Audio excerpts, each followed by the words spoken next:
Hoy estamos en un lugar mágico, podemos decir aquí, muy cerquita del centro de la ciudad de Concordia.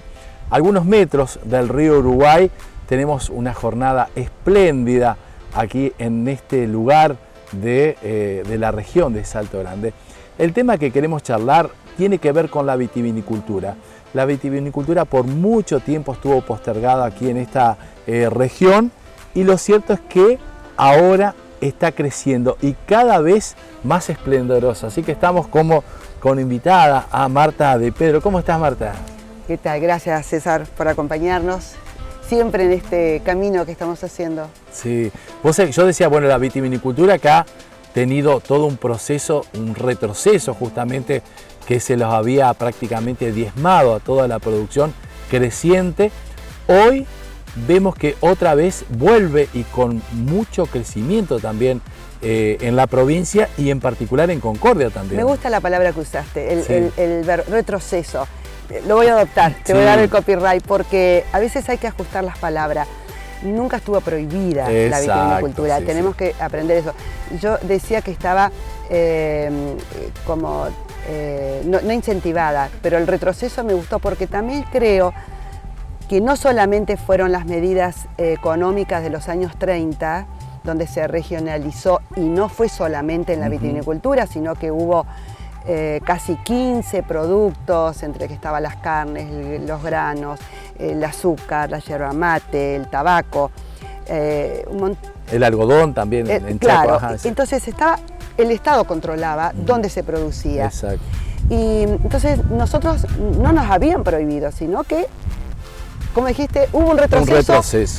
Porque hubo que disminuir la producción en aquel momento y después las condiciones económicas dieron que, bueno, que la cordillera fructificara de otra manera. Exacto.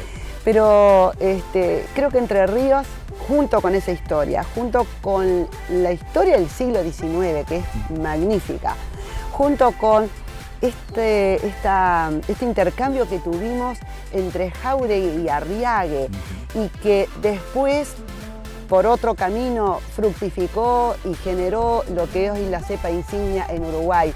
Y a nosotros que tenemos tantas cosas en común con Uruguay, creo que todas estas notas de color hacen que la viticultura de Entre Ríos pueda ser no una anécdota, sino un complemento de todas las otras cosas para poner en valor justamente lo que es bebida nacional, ¿no? Los valores culturales del vino.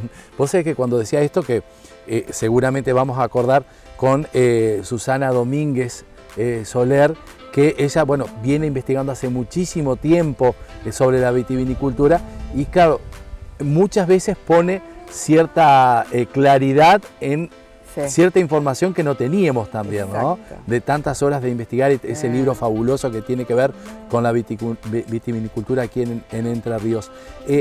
Y me mencionaba recién lo que tenía que ver con el TANAT. ¿Cuánto de investigación tenés que llevar a cabo? Justamente porque hoy estamos viendo un viñedo, pero hay mucha historia que es importante rescatarla también. Bueno, entramos ahora en noviembre justamente, así que octubre y noviembre son meses magníficos para ver cómo crece el viñedo, cómo se va dando la floración, todo. Pero justamente en noviembre se celebra nacionalmente el Día del Vino. Exacto. Y también fuimos pioneros porque fue el primer país en el mundo que puso el vino como bebida nacional relacionada, empoderando justamente la parte cultural, el aporte cultural que ejercía el vino. Y acá en Entre Ríos podemos hablar justamente de eso, el aporte cultural que nos genera. Hasta a mí me sorprende. Cuando yo me largué parte por esta historia, a hacer este viñedo, nunca pensé que era inacabable. Todos los días me aparece algo interesante y que va relacionado a esta cultura con el vino. Claro. Y ustedes, estamos hablando de noviembre, el mes del vino, ¿no?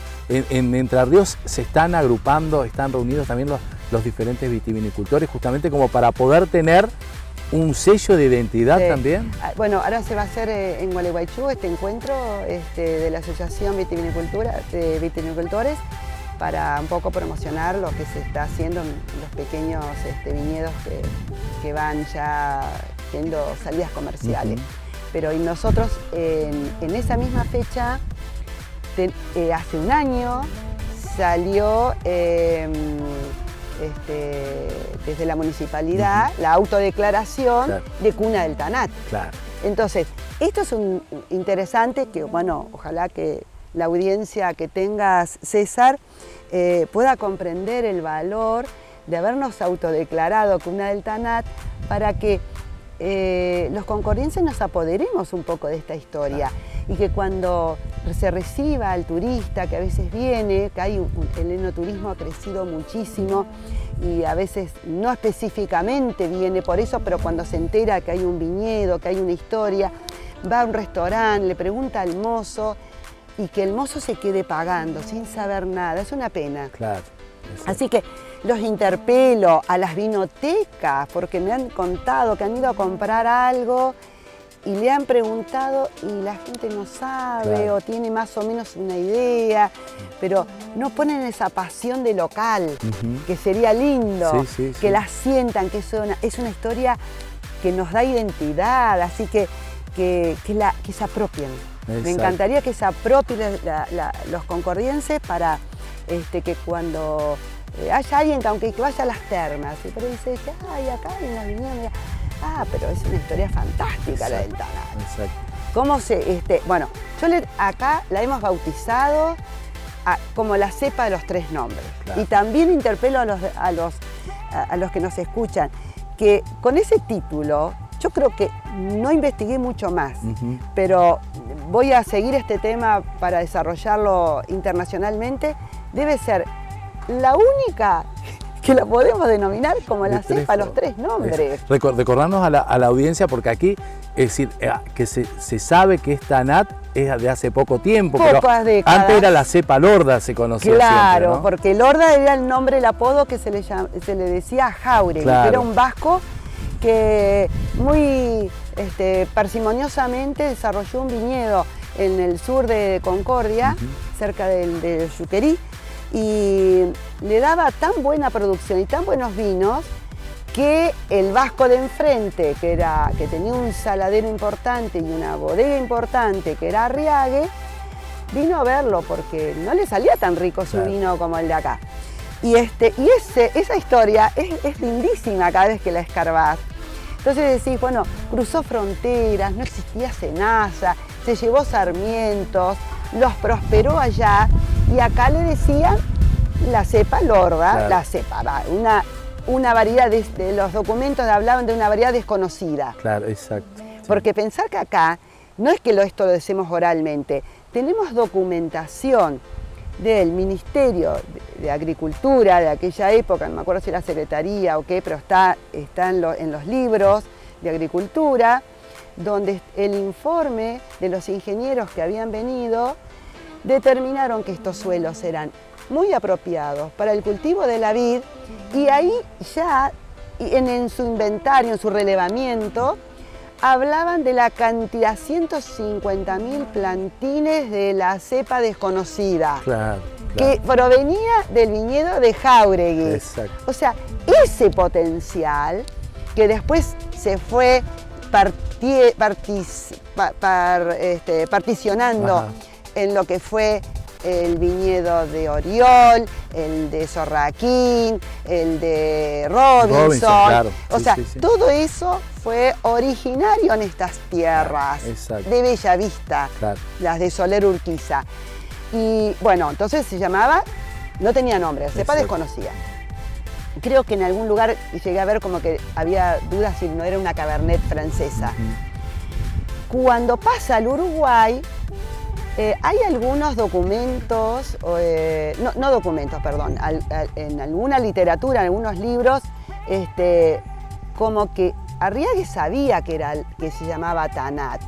No lo tengo con certeza, lo he leído, pero lo real, lo cierto, es lo que sucedió. La cepa se fue difundiendo a través del cultivo de Arriague y la gente en Uruguay le decía Arriague. Tanto que No hace mucho que escuché a un bodeguero uruguayo que decía, nosotros siempre nos preguntábamos entre nosotros, dice, ¿cuánta Arriague tenés? ¿Cuánto te produjo la Arriague? Le llamábamos Arriague hasta la década del 70, claro. Todavía se seguía llamando Arriague, aunque quizás en algún ámbito se supiera que fuera Tanat. Y es posible, yo tengo esta duda, por eso sigo buscando, sí. ¿No? Tengo esta duda. Arriague era de la misma comarca que Jáuregui, claro. Pero Jáuregui era nacido, provenía de Irulegui. Claro. Irulegui es una de las pocas denominaciones de origen de Tanat en Francia. Con lo cual, digo, él sabría que se le decía Tanat, pero claro, en aquella época capaz que no había, no sé, no estaba esta cosa de la precisión, la investigación. Exacto, se decía, claro. Bueno, te da buen vino, ¿qué importa? Se me ocurre. Sí, sí. Por eso creo que esa versión que se sabía que era Tanat, pero no se la mencionaba, puede ser cierto. Claro. Pero que es indiscutible que en la región nuestra se llamó Lorda, claro. Que en la región de Uruguaya se llamó Arriague, claro. Y que recién en las últimas décadas se la conoce en todos lados e internacionalmente, porque los uruguayos fueron los que posicionaron de vuelta al Tanat en el mapa internacional. Bueno, ahora entonces yo digo, eso es la cepa de tres nombres. Me gusta esto porque, viste que con esto también hay que hacer una tarea educativa de explicarle a la gente que vuelva porque se ha perdido ese conocimiento. Totalmente. ¿No? Sí. Entonces está bueno que la gente de Concordia sepa lo que tenemos para poder, porque uno dice no podemos cuidar lo que no conocemos. Usaste una palabra. Sí. Hay un título que le doy el copyright porque es de Uruguay y dice que se sepa de esta cepa. Mirá, me encantó, claro. Que ellos les ha servido mucho porque Uruguay es conocido por el Tanat también, ¿no? Sí. Esto me parece interesante. Contanos dónde estamos ahora, porque también yo dije, es un lugar mágico y la gente cuando venga, la que viene a conocer, todos te dicen esto. Esto es un paraíso, la tranquilidad, estamos cerca del aeropuerto, pero hoy no hay competencia, entonces no se escucha, pero es un lugar mágico también, todo esto, ¿no? Bueno, a mí me dicen que tiene mucha energía y a veces lo relaciono también con lo que pasa por debajo de este pasto. Exacto. Yo no tengo una explicación científica, ¿no? Más allá de que, por supuesto, estoy muy motivada por muchas cosas que me fueron pasando en estos últimos años alrededor de este proyecto. Pero quizás, no sé, si las ágatas, el cuarzo, todos estos cerros de piedra realmente no son los que transmiten a veces energía, porque la gente en forma natural me dice, ¿qué hay acá que hay tan buena energía? Y no sé, yo puedo ser un factor, pero no soy el elemento. Exacto. Y esto, esperás que también las viñas, las vides también lo apropien porque es parte de la tierra y seguramente algo va también capitaliza, sí, ¿no? Yo creo que sí también. Sí. Bueno, cuando arranqué yo le decía al asesor, esto es un cerrito de piedras, una tierra virgen, muchos años sin explotar, lo único que hubo acá era un montecito de olivos, así que lo cuido como si fuera, viste, una capillita, que hay como para poner un santuario, y realmente lo hice así de corazón, porque sentía que era así. No me es fácil, claro. Me cuesta mucho llevar adelante el viñedo, me cuesta mucho alinear mi pensamiento y mi corazón con la literatura que hoy hay que producir, y yo busco otros caminos alternativos porque no estoy muy convencida de los sistemas productivos,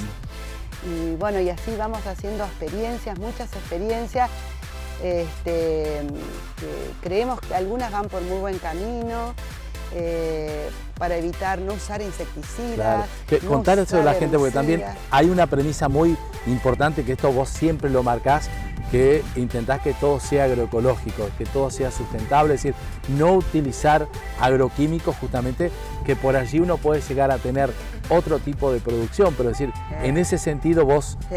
sabés que justamente el norte es que sea todo agroecológico. Me gusta, es el norte. No digo con precisión que lo estemos haciendo porque hay momentos que las cosas nos superan, pero intentamos y creemos que de a poco se puede transformar y podemos ir lográndolo. Y tengo algunas alegrías. Por ejemplo, tuve la visita de unos grupos productores de Brasil. Y Brasil tiene un clima como nosotros, cuando nos intercambiamos información. Y encontré una productora, mujer también, que hace años que tiene certificación biodinámica.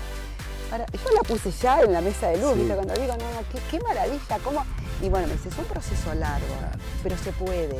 Y eso es justamente lo que vos intentás aquí, que sea Sí. justamente la producción biodinámica. Contarle a la gente Sí. en qué consiste, que ahora está bueno, porque yo esto no lo había escuchado nunca aplicado hacia la vitivinicultura, y Sí. que ahora ya hay gente que ya esté trabajando en el tema. Eso también te allana mucho el camino. La biodinámica, a ver, la filosofía de Steiner es una filosofía muy holística, muy integral, así que se puede aplicar en muchísimas cosas. Pero en la vitivinicultura hay mucha experiencia europea y aquí ya también hay muchos viñedos que se han acercado a eso. Y como no es fácil, lo que veo cuando investigo esos viñedos, veo que hacen parcelas. Claro. Entonces pueden tener, porque el control, el cambio, la evolución, el seguimiento, no es sencillo. Entonces hacen parcelas dedicadas y bueno, yo creo que el tiempo va a decir eso. El consumidor se va a ir dando cuenta, así como en el vino, en muchísimas otras cosas. Si vas a comprar un tomate incentivado, lleno de agroquímicos, lleno de pesticidas, o vas a ir a un lugar donde el productor tiene un nivel de conciencia y cuida su suelo, está generando sin agroquímicos, y quizás pagues un poco más, pero sabés que vas a comer algo que está libre de cosas que no sé si hay certeza, pero no me quiero meter en un Claro. campo que no domino, Sí. pero sabemos que a la salud no es bueno. Claro. En Europa miden, por ejemplo, vinos, la incidencia de glifosato en el vino. Claro. Acá no sé si hay alguien que lo hace, yo creo que no tenemos elementos, pero a mí me llamó la atención y dije, bueno, ya hay inquietud, ya hay gente que dice, estos vinos tienen glifosato. Exacto. Con lo cual la gente empieza a controlarse. Claro, el nombre ya es una alerta, ¿no? Después empiezan a medir ahora el porcentaje de cobre que hay en el suelo. Porque aquí hay gente que se ufana, que dice, y nosotros fumigamos acá 30, 40 veces, como que... Y yo creo que no es para ufanarse. Claro. Tenemos que decir que hacemos aplicaciones, pero vamos a ver con qué hacemos aplicaciones, porque si tiramos cobre, ¿en qué porcentaje? Todo eso después lo dejamos en el suelo. Exacto. Ese suelo después va a aportar a ese producto. Y si ya vemos que Europa, incluso a productos que acá lo siguen indicando para hacer nuestros cultivos, como por ejemplo el mancozeb, ya Europa está controlando ese tipo de productos que no los quiere utilizar. Entonces uno pone en alerta y dice, pero entonces tan loca nos debe estar, ¿no? Claro. Hay algo, esa tendencia. Qué bueno que decís esto, porque yo pensaba decir, cuando uno tiene el conocimiento, tiene la información, debe actuar en consecuencia también, porque muchas veces dice, bueno, antes no sabíamos qué pasaba esto, hoy hay mucha información, es muy fácil. Tenés razón. Yo muchas de las cosas las hice en forma intuitiva, Claro. como decía, viste que Sí, mi sí, razón sí, y sí. mi corazón, había cosas que yo sentía que no me gustaría que me las hicieran a mí. Claro. Entonces digo, pero acá tiene que haber otro camino. Bueno, costó, y a veces sin certeza, y la gente venía y te decía, bueno, pero eso está la ciencia. Entonces yo pedía a la gente que estudiara. Si, por ejemplo, si decían que la cola de caballo era un fungicida, le pedí al INTA 100 veces, le digo, alguien, un investigador, que se ponga a estudiar si realmente esos elementos, si el sílice que aporta o la saponina que tiene, realmente tiene un porcentaje razonable para ser como fungicida. Bueno, al no tener esos soportes, a veces te quedás a mitad de camino. Exacto. Entonces nosotros necesitamos a la ciencia. Feliz hablando de la ciencia, ya me voy a un tema porque debo, a ver, agradecer y bendecir a toda esta gente que nos acompaña, el grupo de investigadoras de la UNER, que se han entusiasmado, han comprendido el valor de todo esto y bueno, está en proceso el proceso, el programa de las levaduras. Las levaduras silvestres, exacto, nativas. Y vamos a hacer el primer viñedo que elabora con levaduras vírgenes, exacto. ¿no? Vos sabés que hablamos un poquito de esto porque a mí me encantó cuando vos dijiste, quiero que esto también sea un centro experimental. Y bueno, y por suerte la universidad se ha hecho eco. Y hay diferentes trabajos, porque siempre me contás, por ejemplo, que viene gente de La Plata, que viene gente de San José a investigar. Ahora viene la gente de Morón la semana que viene. Que siempre vienen a hacer trabajos de investigación y que luego surgen justamente trabajos de doctorados de investigación con el CONICET. Sí. Por ejemplo, el tema de las levaduras silvestres, ¿no? Bueno, esa de las levaduras aborígenes es muy lindo porque te puede gustar o no el resultado de nuestro terroir. Claro. Pero sabés que ese es único. Exacto. No va a haber nada igual a eso. Exacto. Y eso es lo más exclusivo, lo más selecto que hay en el mundo, que vos puedas elaborar con tus propias levaduras. Claro. Así que para mí ha sido... no dejo de agradecerles a todo ese equipo de gente que está motivada, inquieta por generar otras cosas y creo que a partir del vino empezamos a estudiar, no solo incorporar temas culturales históricos, prácticas culturales como esta que hablábamos, de las cosas más sin tantos agroquímicos, y hablar de salud, qué es lo que ingerimos. Así que a través de esa investigación se pueden abrir un montón de cosas. Una que, por ejemplo, que estamos muy interesadas es saber el porcentaje de taninos de nuestras uvas, claro. ¿No? Cuánto de esos antioxidantes, porque siempre hablamos de los antioxidantes claro. del vino y la copita de vino que hablaba Pablo. La copita por día, exacto. Bueno, todo esto hace a nuestra salud, porque en definitiva el vino está dentro de lo que es un alimento. Exacto, claro. Sí. Así que se abren muchas otras puertas y tener a profesionales desarrollando esto de tanto valor también hace poner en jerarquía a nuestra facultad de alimentos. Exacto. Así que esto es todo para explorar, investigar y justamente ¿cuántas hectáreas son que están plantadas de viñedos? Viñedos, bueno, teníamos total un poco más de 1 hectárea, pero bueno, con el incendio, acordate que tuve que remontar un año muy duro. Exacto. El incendio más problemas de sanidad que bueno, por falta de conocimiento en prácticas culturales erróneas, todo eso hace también, claro, ¿no? Claro. Y, así que en realidad ahora estamos muy focalizados en la parcela sur, que es la parcela alta del viñedo, que es donde tenemos la Cabernet Franc y Tannat, que es la mezcla que nos gusta mucho. Tenemos un pedacito que se ha salvado del incendio, se ve que esas plantas estaban muy bien armadas, de Malbec, un Malbec Perdriel que funciona muy bien en un cerrito de piedras, justamente volviendo a las piedras, ¿no? Que bueno, estamos ahí, tenemos distintos terroirs en esas parcelas, entonces hoy no te puedo decir en hectáreas. Para caminarlas tenemos 4 kilómetros de camino, porque cuando caminamos todas las parcelas son 4 kilómetros. Pero vamos a ver cómo las vamos a ir recomponiendo. Exacto. Bueno, te quiero agradecer por esta entrevista. Vamos a hacer una segunda parte que tiene que ver con la reserva natural. Me interesa porque esto también, algo que te has propuesto, que esto se mantenga, los árboles, la naturaleza, el ecosistema que tenemos, que pueda llegar a complementarse también muy bien con el tema de la producción, que esto me parece interesante. Dijiste algo que no lo puse en valor y creo que es importantísimo, porque me parece que en este proyecto que hablábamos de investigación de la UNER, hay mucha gente que obviamente separa las levaduras indígenas, de lo suyo, o sea, eso no es una novedad. Sí. Pero parecería ser que es totalmente novedoso.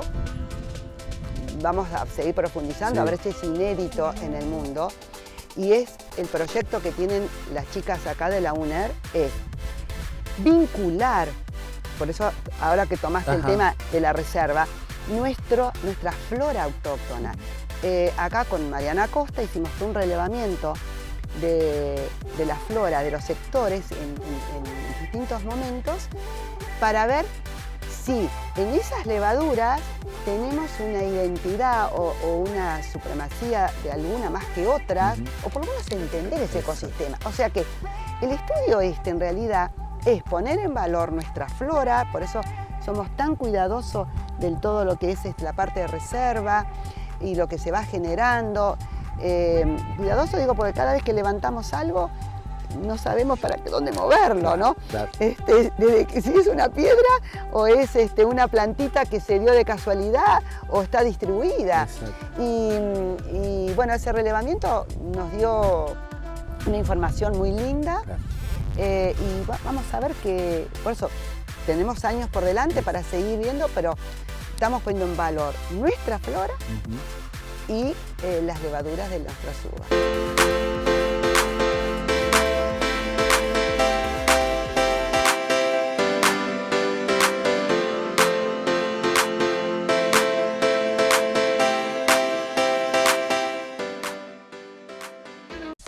Cada vez más visitantes a nuestras termas.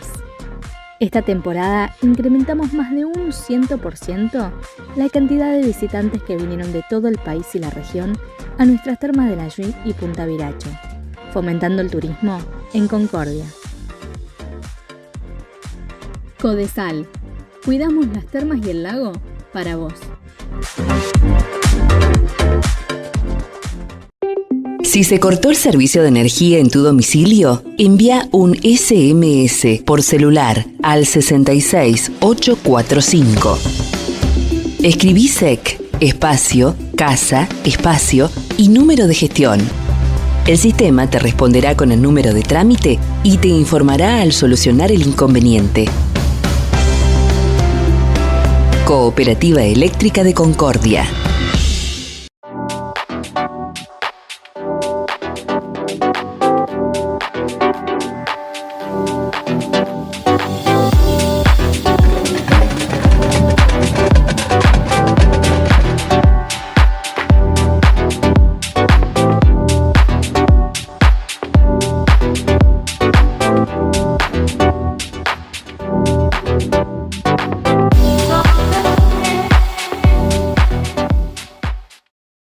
JFM Logística SRL, Montoriano, Comercio Exterior, Importaciones, Exportaciones, representaciones de empresas de transporte nacionales y extranjeras. El Instituto de Viviendas y Tierras Autárquico Municipal consolida y fortalece el alcance de sus programas en los barrios populares. El INVITAM fue creado por el intendente Enrique Cresto para generar verdaderas políticas públicas inclusivas en materia de ordenamiento, regularizaciones y soluciones habitacionales. Adquisición y compras de loteos para concretar tu primera vivienda. Soluciones habitacionales para zonas inundables. Obras de cordón cuneta, veredas, iluminación y servicios sanitarios para barrios populares. Edificación de nuevas viviendas y regularización dominial definitiva. Si tenés alguna duda o consulta, vení al INVITAM y conocé nuestros programas, proyectos y beneficios. Hipólito Yrigoyen 696 o llamá al 422-1025. Concordia avanza. Municipalidad de Concordia.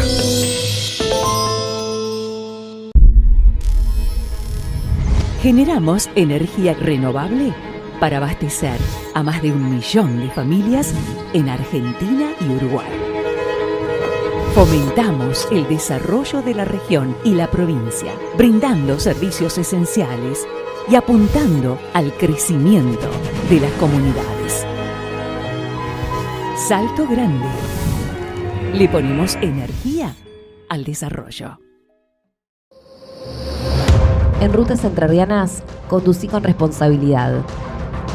Si vas a hacer un sobrepaso, presta atención. Controla la velocidad y la distancia. En un segundo de distracción, una maniobra indebida puede ocasionar un siniestro.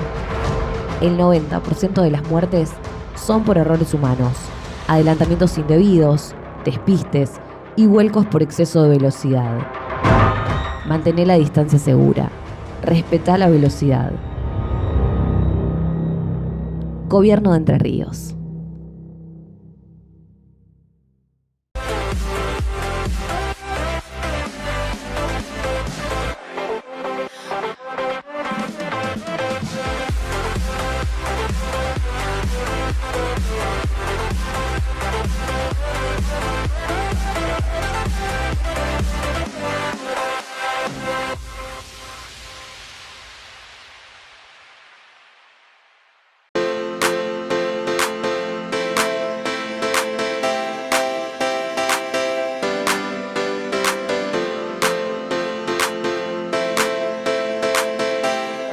Viene aquí a Pampa Azul, tiene tantas cosas por descubrir, por analizar, por conocer, porque podemos hablar de historia, podemos hablar de producción, podemos hablar de vinos, podemos hablar de la reserva natural también, que la tenemos aquí, que forma parte justamente de este cinturón de la selva en galería que tenemos aquí junto al río Uruguay.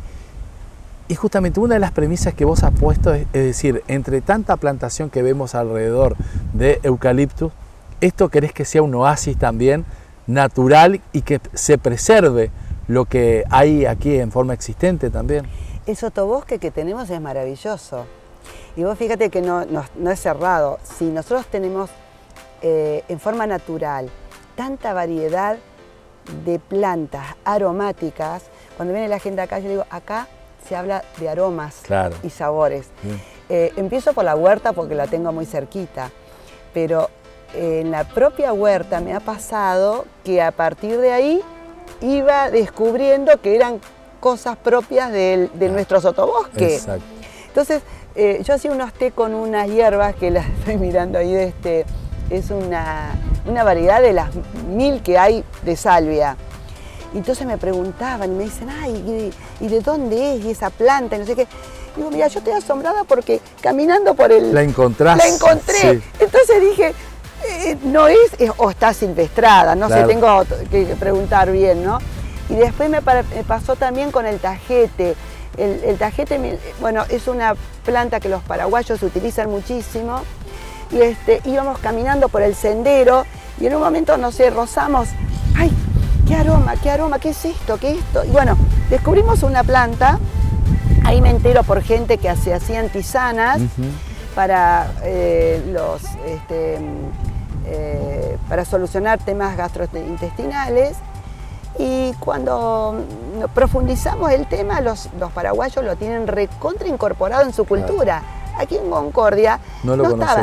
Y después descubrí que estaba en la huerta. En la huerta también. Así que todo ese círculo que se va dando es maravilloso. Claro. Entonces ahora retomo. Nuestra reserva natural, la verdad que surgió un poco porque nos sorprendía ver ejemplares tan lindos que no son de las modas de nuestros parques. Exacto. Y de que cuando vimos, por ejemplo, plantas como tenemos en un bajo magnolias, decíamos, pero acá hubo mano del hombre. Claro. Porque evidentemente esto no surgió en forma natural. Entonces, todo ese estudio a través de lo que nos da las plantas fue muy lindo y bueno, vamos conociéndolo de a poco. Claro. Quería preguntarte, hay una planta de Ubajay, que también es una planta bien importante, que hay estudios que se están realizando con respecto a este árbol, que es de una magnificencia interesante también, ¿no? Que lo viste forrado. Sí, sí. Bueno, nosotros ahí pusimos ya el plano para poner el cartel. Todavía no le hicimos la inscripción, pero vamos a llamar Ubajay-Sal. Ubajay-Sal. Ubajay-Sal porque es un montecito de Ubajay que despertó nuestra inquietud desde muy al principio. No sabíamos qué era. Claro. Y en aquella época todavía no había tanto, te estoy hablando hace 12 años, 15. no teníamos internet como lo tenemos ahora, que nos brinda tanta Claro, información, sí. tantas aplicaciones que incluso tenemos que ir poniendo lo que vamos descubriendo. Y yo me acuerdo que con mi mamá llevábamos el frutito, lo partíamos, sacábamos fotos, preguntábamos, no sabíamos qué era. Claro, un fruto muy rico que muchos lo conocen como durazno del monte también, ¿no? Bien, Claro. cierto. Sí, sí. Y es una mezcla entre una ciruela y el durazno. Exacto. Y bueno, y este grupo de gente que en algún momento se nos cruza por la vida, que es gente con el CONICET y la Universidad de Morón. Están haciendo un trabajo de tesis doctoral. Bueno, cuando vienen se alojan acá porque yo estoy feliz realmente de colaborar desde lo que yo puedo, Claro. con toda esta gente que se motiva para darnos más valor a lo que nos rodea. Claro. Y la otra vez hablaba con Ignacio, con el ingeniero, y le decía, bueno, pero ¿y cómo termina esto? ¿Cuál es el propósito? Y bueno, y es que esto se potencie como un producto más de nuestra canasta. Ujú. Quiere decir que cuando ellos tengan con distintas pruebas que harán para saber la genética que mejor puede producir, Claro. y bueno, las cosas que no me quiero meter, que no es mi ámbito, pero puede llegar a ser dentro de unos años un producto más que tengamos en las verdulerías. Mirá vos. Vos sabés que hablando de esto, te lo traigo a colación porque aquí en Villa Sorrentín también están produciendo plantaciones de níspero. Ah, Y mira. cuando vi las plantas que uno conoce, porque muchas veces vemos en las casas de algunas casas que hay una planta de níspero, cuando éramos chicos comíamos. Muy de los lugares antiguos, De los, ¿no? claro, fichas, sí, exacto. Mucha gente que recuerda en las casas estas tipos chorizos que en el fondo había Sí. la planta de higo, de níspero, Sí. por allí de mango también. Y ahora hay una producción que en Buenos Aires tiene un valor altamente en cuanto a costo y lo están haciendo. Bien. Y yo decía, qué importante. El níspero no sé de qué origen es. Es de China. Es Ah. origen de China, pero Ajá. que se adaptó muy bien a nuestra zona. Ajá. Y que por eso lo vemos. Tal vez los nísperos no sean de una calidad importante, porque los vemos en un montón de lugares, en las calles también. Pero aquí están haciendo producción. Bueno, interesante lo que decís. Sí. Ahora, a mí me parece muy valioso que teniendo un pueblito que lleva el nombre Ubajay, Sí. teniendo el nombre Ubajay, algo así es, el Ajá. nombre aborigen, Sí, que es, bueno, ahora le decimos Ubajay, que dice ácido, porque es Claro. un producto agridulce, sí. pero que nos da identidad, porque a ver, lo pudo haber hecho capaz que en Formosa o en Chaco, que Sí, también sí. por ahí creo que hay algunos elementos de Ubajay, ¿no? Es toda nuestra zona. Pero esta identidad para Entre Ríos me parece tan hermosa, así Ujú. que yo estoy feliz cuando vienen ellos. Viene la directora de la tesis, es Miriam Arena, de la Universidad de Morón, y aquel montecito nuestro que está allá en la zona alta, con la ayuda del INTA, un equipo que colabora en este Ujú. proyecto, lo han protegido para hacer una Sí. práctica, y nosotros tenemos en el recorrido hacia el río unos cuantos ejemplares de Ubajay que cómo se fueron distribuyendo, no sé. Claro. Ahora, qué bueno que lo mantengas a esto, porque esta era parte del monte como lo conocíamos y que muchas veces por una cuestión de emprendimiento económico, comercial, se talaba absolutamente todo, plantando tal vez eucaliptos o pinos, más que nada el eucalipto, que es lo que se ha desarrollado acá, ¿no? Pero es una zona que es inundable, entonces Claro. entiendo que esa zona pudo haber sido modificado. Claro. Pero entre Salto Grande, de la represa, Sí. y Salto Chico, creo que hay una zona que la he detectado con la inundación del año 15, Sí, que no es inundable, que es una zona, por eso le puse refugio de especies, sí, claro. porque cuando viene la inundación es el único lugar que queda totalmente aislado. Creo que es la única virgen natural que ha quedado en esa zona tan importante, que como ya hablamos, la parte del río Uruguay, la fracción de oro, Sí. por los dorados, ¿no? Claro, sí, sí. Pero es la única que ha quedado virgen, porque Claro. el resto se ha degradado o porque la inundación ha avanzado, producto también de esas degradaciones. Claro. Así que lo cuido para que la posteridad tenga esto como un lugar así. Como un refugio, exacto. Esto eran tierras de Urquiza, ¿verdad? Era la parte de Bellavista. Lo que conocemos como Colonia Bellavista. Claro, ¿no? Claro, Colonia Bellavista se llama la comisaría. Claro, exacto. Nadie sabe por qué se llama la comisaría Bellavista. Sí, porque pero no saben hay documentación. Nombre, Vos fíjate, lo hablábamos en el programa anterior, la necesidad de la gente que conozca esto, ¿no? Que es parte de nuestra historia también, ¿no? Bueno, lástima que por decisiones inapropiadas se ha perdido la entrada de la Pampa Soler. Claro. Que era justamente la puerta de entrada para contar cómo se particionó el departamento de Concordia. Claro. Y la destruyeron por esos proyectos de IAPB desafortunados, sin profesionales adecuados para hacer viviendas sociales, sosteniendo un lugar patrimoniado. Claro, hay que decir que todo lo que es la entrada de Pampa Soler era un lugar declarado patrimonial. No estaba declarado, todavía no. Se había iniciado un trabajo. Mira, se han sacado eucaliptos que tenían 130 años. Claro. A ver, no hay necesidad de patrimonial, la necesidad de entender que si vos tenés... Es un lugar valiosísimo. Sí. Cuando vos quitas un árbol que te da sombra, que te da estructura a un área, que te da identidad, tenés que saber realmente qué ganás. Claro. No qué ganás de ser...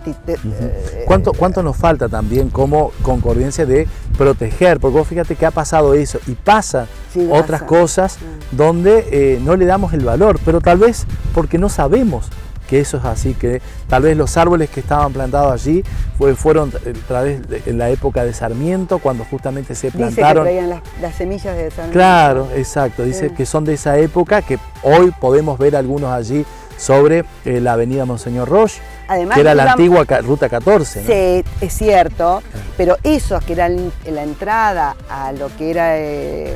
lo que hoy se conoce como Pampa Soler, pero era la entrada de Bellavista, era paralela a la línea del ferrocarril, claro. Que en esa línea del ferrocarril, para decirte así rápidamente, la cruzó Sarmiento, Vélez Sarsfield, Avellaneda, claro. Díaz Vélez. Claro. Mirá las personas de nuestra historia que han cruzado esa vía, no lo ponemos en valor. Exacto. El apeadero de la entrada de la Pampa Soler desapareció. Sí. Pero esto vale la pena que lo sepan nuestros vecinos, que por favor no se dan cuenta acá. Yo no digo que lo haya hecho con maldad, lo ha hecho por ignorancia. Pero ¿cómo va a perder la identidad de un lugar? Han sacado el murito de la entrada, que cuando nosotros empezamos a trabajar con el proyecto de Pampa Soler, estaba el murito donde había un ingreso, que tengo las fotos originales de los años 30, me acuerdo, con un ingreso, y han destruido nuestra identidad. No digo vemos, que por no ejemplo, ahora el puente, el puentecito que todavía está allí, que todavía cumple su función, que dice, qué pena que también no se haga una puesta en valor de este lugar también. Muy bien, ojalá pudieran. Ojalá. Pero primero hay que educar a toda esa gente que por otras razones, necesidad o no, ignorancia o no, hay que educarla para decirle que todo eso le da valor a ese lugar, claro. Que en vez de destruirlos, hay que incorporarlos a nuestra historia, porque lo que... La Angélica tiene un lema que es muy lindo. Sí. Lo que no se conoce, claro. No se lo quiere. Exacto, tal cual. Entonces tenemos que lograr que esa gente conozca. Así que bienvenido que sacás a luz todo esto, porque yo lo tengo un poco dormido con dolor. Claro, exacto. Decime, acá los chicos pueden venir, me contabas que vienen estudiantes aquí a este lugar a conocer, a ver justamente cómo se trabaja también aquí a Pampa Soler. No solamente que se puede, sino que dejo todo. A mí me está llevando mucho tiempo cuando alguien pide para visitarnos y todo, porque es mucho el tiempo, mucho la energía que uno pone en contar todo lo que pasa, pero cuando hay un grupo de estudiantes me desvelo, me encantan, y la verdad que he tenido experiencias lindísimas. Los últimos que hemos recibido de gastronomía de la UNER fue muy linda, muy cálida la devolución de todos ellos, de hacerlos sentir que tenemos tanto para aprender de nuestro ecosistema, claro. De lo que nosotros podemos hacer con gastronomía usando lo que hay acá, poniéndolo en valor, que no hay necesidad de irse. Claro. Tenemos que desarrollar acá en un campo magnífico para desarrollar. Qué bueno que digas esto, porque también, vos fíjate que Concordia, en todo lo que es la región del río Uruguay, en la provincia, se ha potenciado en el tema de gastronomía. Qué bueno que nuestros futuros cocineros, o los actuales también, que conozcan todo esto para lograr una comida que nos marque como una identidad también, ¿no? Mira, vos fíjate, tenemos el vino, por ejemplo, sí. Tenemos el vino, podemos también tener comida que también tengan productos locales nuestros también, ¿no? Esas florcitas que ves ahí en el fondo, sí. Que son, bueno, es una que florece en esta época del año, ¿no? Lágrima de la Virgen. Entonces yo les pido que vayan, que los corten y después se los corto y las florcitas tienen un riquísimo perfume. Entonces les hago hacer el buquet y con el resto haces una pastita para untar una tostada. Una cosa tan simple, claro. Decís, no tenés que ir a la góndola. Y que con mucha nutrición también, ¿no? Totalmente, pero además te contactás con la naturaleza. Exacto. Después le mostramos unas hierbas que tenemos ahí que crecen naturalmente y cuando vienen las visitas les damos unos bollitos verdes de pampa azul, son bollitos silvestres. Porque los fuimos desarrollando nosotros, porque nos queríamos darle cosas que no comen en otro lugar. Exacto, tal cual. Entonces, eso fue muy lindo el intercambio con los alumnos. Después también vino un grupo de secundario que estaba haciendo un trabajo de investigación y también fue muy linda, muy cálido la devolución de todos ellos, de la cabeza que se les abrió. Así que para mí los alumnos, también tuve de agronomía, esa sí que me... Los de agronomía cuando se fueron... ¿De dónde? ¿De aquí, de Concordia? De Buenos Aires. Ajá, sí. De Buenos Aires, cuando se fueron decían, che, pero ¿vos creés que eso de la luna? ¿Y por qué era? Porque nosotros decíamos que tratábamos de seguir el calendario biodinámico. Exacto. Y bueno, son todas prácticas que uno va tratando de ver cómo aplicarla y de entender a ver si da resultado o no da resultado. Contarle a la gente, que me parece interesante, para qué se utiliza justamente todo este calendario biodinámico. Y bueno, justamente es para tener esa conciencia de en qué momento estás del astral. Exacto. Si la luna o el sol está. Pues si vas a cortar, por ejemplo, una flor, seguramente nuestros abuelos dirían, no la cortes al mediodía. Claro. Tienes que cortarla a la mañana bien temprano, para que se mantenga más tiempo, o al atardecer. Claro. O sea, hay ciertas prácticas que nosotros lo tenemos de nuestros abuelos. Hay otras que la ciencia te la va demostrando y hay otras que tenés que ayudarte por el calendario biodinámico. Claro. Sí. Porque es muy sutil. Yo no creo que sea una cosa tan evidente. Pero si prestás atención, y ahí voy al vino, si prestás atención en esas producciones, son pequeñas cosas. Y yo creo que el vino es una sumatoria de pequeñas cosas sutiles para poder llegar a un vino excelente. Exacto. Porque tenés que empezar por tu suelo, por cómo llegás a ese fruto, cómo alimentás ese fruto, el agua que cayó, todo eso hace el terroir. Después, cómo se traslada a tu bodega, si lo haces enseguida. Entonces, yo cuando digo que es la sumatoria de pequeñas cosas muy sutiles, que por ahí te dice, bueno, pero no cambia la aguja. ¿Por qué? Y porque después lo intervenís. Ah, bueno, pero ya cambiamos la cosa. Exacto. Entonces yo cuando puse en la etiqueta acá, vino auténtico, a ver, los fundamentalistas dicen, ¿qué es eso? ¿Viste? Vino auténtico. ¿Qué tipo de vino es? No existe. Y porque a mí me gustó ponerle, porque lo mío yo siento que es el vino auténtico. Hay una explicación también, claro, exacto. Siento que es la uva que nosotros logramos producir, bien o mal, pero esta es la que logramos producir, la que trasladamos, la que elaboramos con nuestras manitos y la que vamos viendo ese proceso. Es jugo de uva fermentado. Exacto. No hacemos ninguna corrección. Claro. Ponemos la mínima cantidad posible de sulfito. Entonces, es jugo de uva fermentado. Lo otro, y será bárbaro, yo no lo discuto, pero son las dos grandes familias en que se está disputando en el mundo los vinos industriales Y estos vinos que todavía la OIB no se ha decidido a definirlos como vinos naturales, vinos no hay orgánicos, biodinámicos. Hay un abanico tan grande que esto te da también la pauta que está en camino. Exacto. No tenemos una definición cerrada, porque creo que es un momento bisagra también de nuestra civilización, para ver cómo hacemos muchos alimentos en escala, pero con mucha conciencia. Exacto, tal cual. Marta, quería preguntarte algo que me había olvidado preguntarte la semana pasada, que hay un rescate que querés hacer también del Tanat, de la cepa lorda.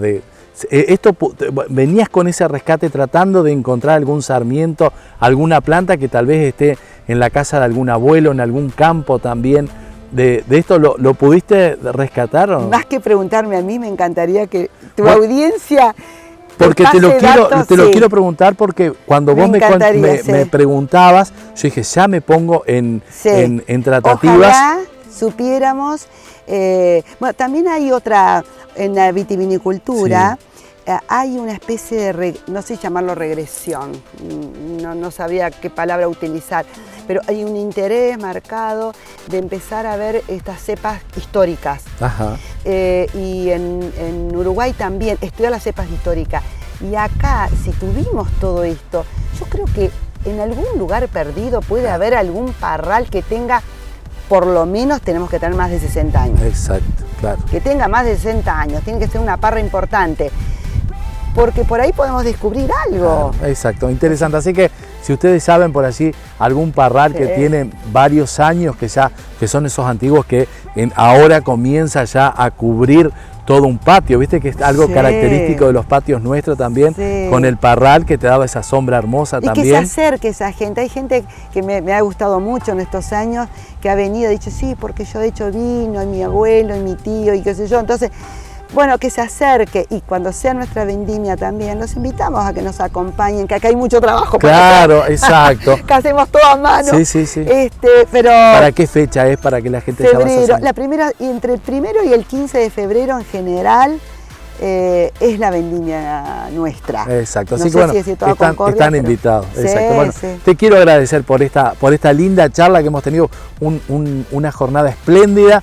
Llegamos, estabas trabajando, te viniste, nos pusimos a charlar y porque también esto es que la gente allí en sus casas también conozca este paraíso y lo que se hace, y también con esta intención de dejarlo para las generaciones futuras también. Somos divulgadores culturales, no lo negamos.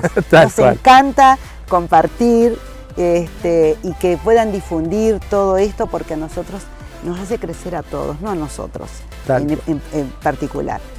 Toda la comunidad, la gente de Concordia, que vaya conociendo de estas historias, los empodera más. Tal cual. Muchísimas gracias. Gracias a vos.